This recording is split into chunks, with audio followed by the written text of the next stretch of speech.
నాకు నమ్మకం పెరిగింది. హెరిటేజ్ని సమర్థవంతంగా నడిపించడమే కాదు, ఈ ట్రస్ట్ను కూడా సమర్థవంతంగా నడిపించే శక్తి ఆవిడికి ఆయన తండ్రి నుంచి వచ్చింది. ఎన్టీఆర్ ఎంత మొండి ఘటమో భువనేశ్వర్ కూడా అంతే మొండి ఘటం అని చెప్పి కూడా నేను మీకు తెలియజేస్తున్నాను. ఎప్పుడు కూడా ఒక మంచి కార్యక్రమం జరగాలంటే సమర్థవంతమైన టీం ఉండాలి. ఆ టీంలో భాగంగానే CEO NTR memorial trust Rajendra Kumar గారు, సిబ్బంది, ఎప్పటి నుంచో అక్కడ పనిచేస్తున్న గోపి, మా మిత్రుడు ఉప ముఖ్యమంత్రి, ఈ రాష్ట్రానికి ఏదో చేయాలని తపనుండే వ్యక్తి పవన్ కళ్యాణ్ గారు,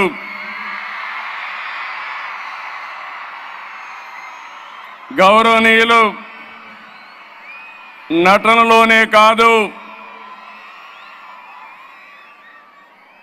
సేవా కార్యక్రమాల్లో కూడా తండ్రిని మించిన బిడ్డ పద్మ విభూషణ్ నందమూరి బాలకృష్ణ గారు.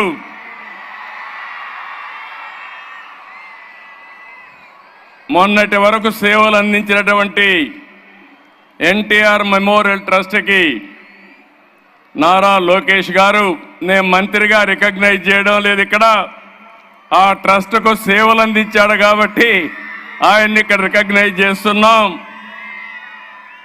ఈరోజు ఈ ట్రస్ట్లో మేనేజింగ్ ట్రస్టీ భువనేశ్వర్ గారు అయితే ట్రస్టీ మెంబర్గా పనిచేస్తున్నటువంటి బ్రహ్మణి గారు, ఇప్పుడే దేవాంశం చూస్తున్నా, వాడందరినీ అప్పుడే కంట్రోల్ చేస్తున్నాడు. నాకు కూడా 5 నిమిషాలే టైం ఇచ్చాడు.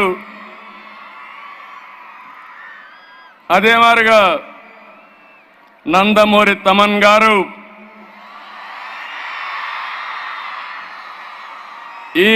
ఈ కార్యక్రమానికి విచ్చేసినటువంటి మా కుటుంబ సభ్యులందరికీ,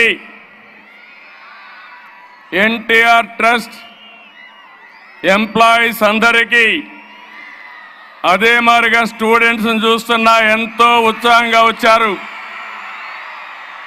అలాంటి విద్యార్థులందరికీ, డోనర్స్ అందరికీ